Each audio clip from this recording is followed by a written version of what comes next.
And gentlemen, what's going on? It's your boy Ruben. You know what it is. Happy NFL Sunday Eve. Next week, the NFL kicks off next Sunday.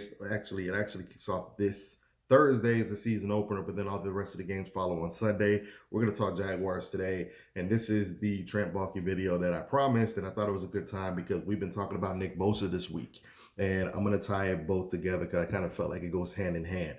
And before I get into that, remember to like, subscribe, hit the bell, and then holler at your boy in the comments. With that being said, so I'm not a Trent Baalke fan, guys. I know a lot of us have kind of, gone from the, wearing the clown mask and all that to all of a sudden we love Trent Baalke. And a lot of that can happen when you start achieving success. When you're dealing with a team.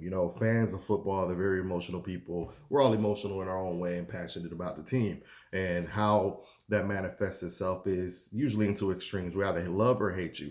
And I'm in a wait and see approach with Trent Baalke. And the reason for that is because I love the success, but I'm not sure how much a part of the success can be attributed to his genius. So let me start off by saying Nick Bosa this week was, the rumor was he can be had by an AFC team. It was leaked that, San Fran doesn't think it can meet his contractual demands, and they're thinking about moving him to the AFC as a resort. And the Jaguars came up, and all of a sudden Jaguar forums went crazy, and, they're ready to sell the farm for Nick Bosa. I'm here to tell you guys, I do believe it's been said that San Fran said they're not trading him. But before that even happened, I can tell you guys right now, he's not coming to the Jaguars in case something pops up, right? Now, I'm not going to sit here and lie to y'all and tell you, it's impossible. Anything's possible. But if it's done, it's going to require it's going to require either it's going to create certain situations. So let's talk about it, right? All right. So let me start off with Trent Baalke.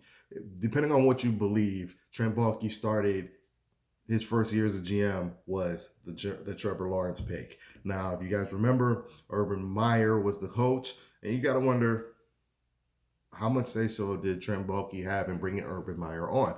He is the GM. GM usually picks a head coach. Of course, you need the blessing from the owner. I know the owner was very hands-on with that, so I don't know. I'm not going to put Urban Meyer under him, right? But I will put, his drafts and free agencies on him. So, for instance, I think he's getting a lot of credit for some no-brainer stuff, i.e., the Trevor Lawrence pick with the number one overall pick. Nobody a fifth grader could have drafted Trevor Lawrence with the number one overall pick, right? I got some questions with the rest of the draft, maybe in terms of maybe not the rest of the draft, but the very next pick was Travis Etienne in the 20s, and I know he seems like a great pick, but I do question taking him. I don't think he's special. I think he's very good at running back, but I don't think he's special, and I think you got to be a special back to be drafted in the first round, considering some of these running backs that are drafted second, third, fourth round. You get them later, right? And especially with some of the holes that we have. Now, overall, I think that draft was a very good draft. We left that draft with Trevor Lawrence, Travis Etienne, Walker Little, Andre Cisco. Was that the Tyson Campbell draft as well, I believe? We left that draft with a lot of guys that I think are going to be foundational pieces. So on one hand, very good draft.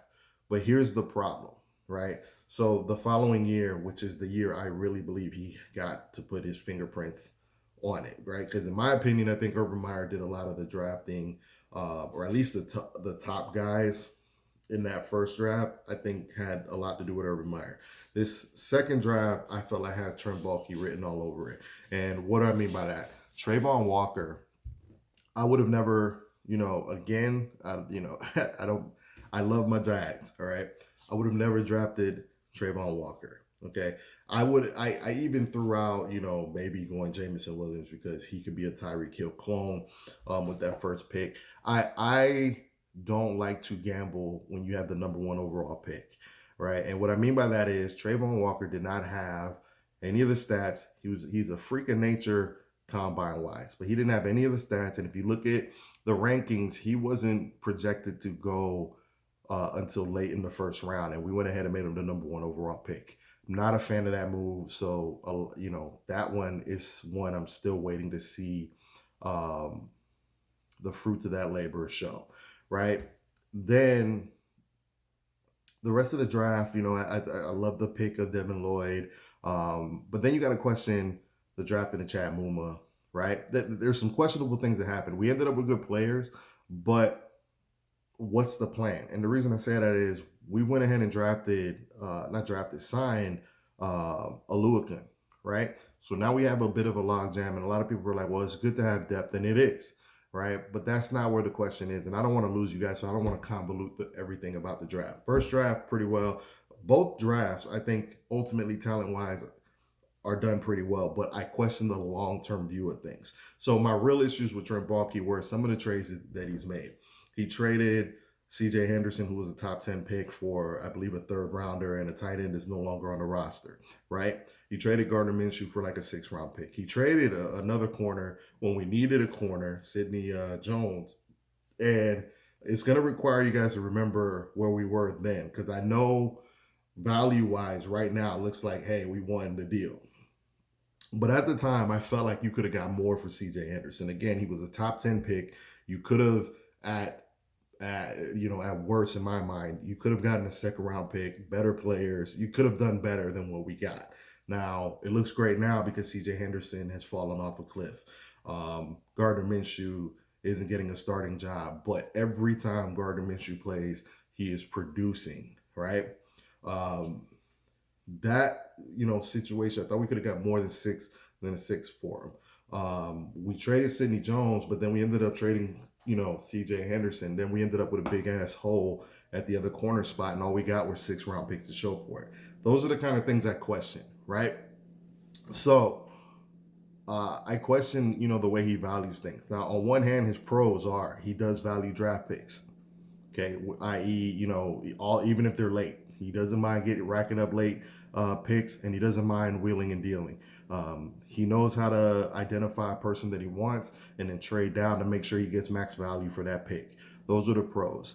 The cons are I'm not sure he's the kind of guy that views things from the lens of how does this fit my team in the future. So here's ultimately my gripe with Trent Baalke and why I don't think we're going to end up with Nick Bosa. So great trade to get Calvin Ridley. I think it remains to be seen if it is an actual great trade, because Calvin Ridley has to look like a number one wide receiver in order for that trade to really pay off. But it was great foresight to go ahead and get him and then have to wait for him because you got max value out the deal. If you would have waited for him and waited for a bidding war, we would have had to give up a lot more.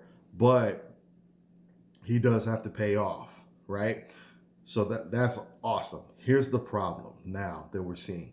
That entire 2021 draft where we ended up with Trevor Lawrence, Walker Little, Andre Sisco. While it looks great right now, all those guys are coming up for contracts.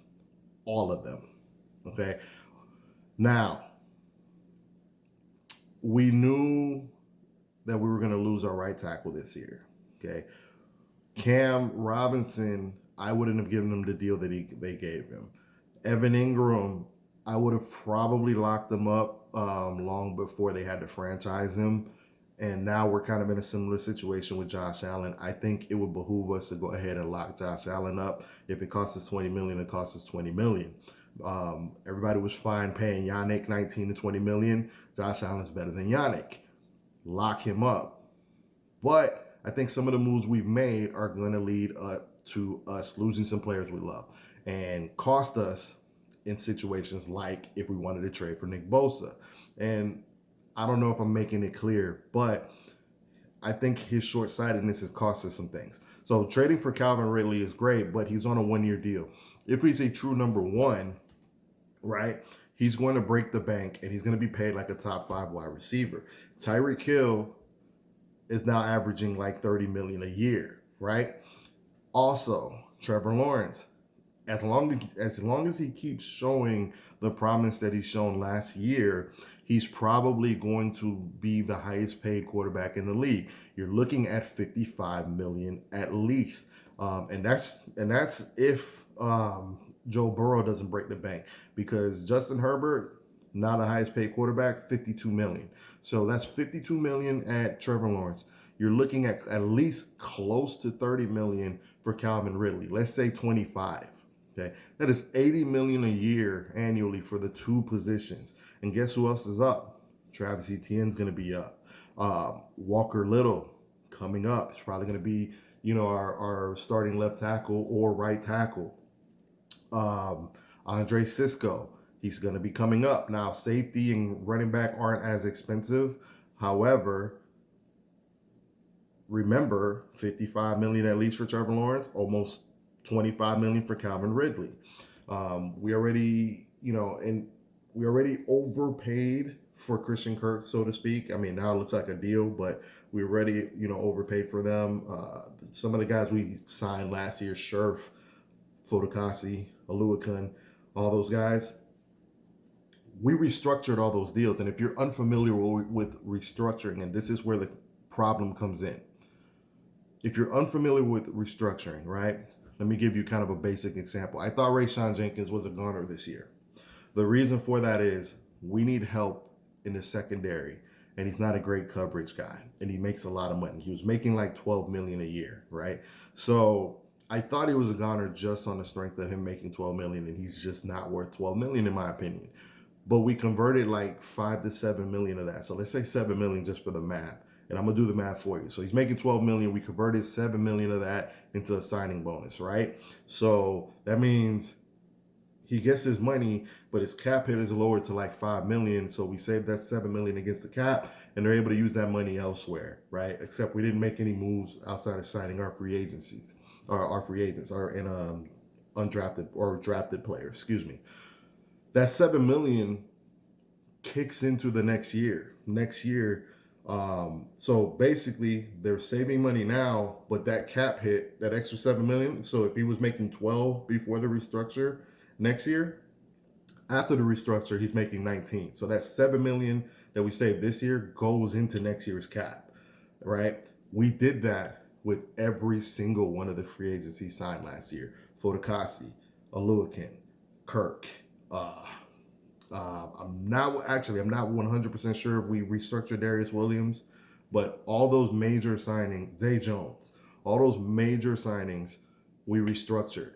That usually means you have no intention of trading, cutting, losing those players. You only restructure guys that you're planning to be a part of the building block and nucleus of the team. With that being said, we have less salary cap as a result of it in the future. And we got to pay Trevor, Travis, Calvin, Walker, Cisco, Tyson Campbell, and I didn't even bring him up. Jair Alexander's making 21 million. Tyson Campbell, if he keeps trending the way he's trending, he might not break the bank, but you're going to look at like somewhere between 15 to 20 million for his deal. So just for easy math, let's say Trevor makes 55. Let's say Calvin Ridley makes 25. That's 80 million off the cap, off rip. Throw in another 15 million for Tyson Campbell, and that's before you get into all the guys that are making extra money. Rayshawn making 10 plus, Christian Kirk making 10 plus. You guys are seeing the deal. So ultimately, I don't think Trent Baalke is doing a great job of managing the cap. We drafted Devin Lloyd and Chad Muma. They should have never restructured Aluakun, because the idea should have been Aluakun's going to stay here until Chad Muma's basically ready to take his spot, because ultimately I think Devin Lloyd and Chad Muma are the future at middle linebacker. Rayshawn Jenkins, not the future at safety. Why did we restructure him? Brandon Scherf, he's our best lineman. I can maybe get that one. But Christian Kirk, we drafted what looks like a replacement in Parker Washington. Why is he restructured?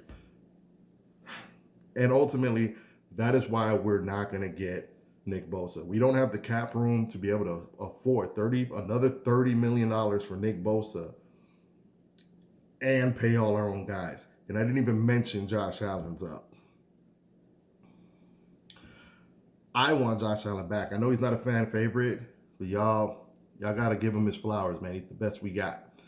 All right, that's all I got for you guys. You got questions, remember to like, comment, share, and I'll be hitting y'all back. All right, peace.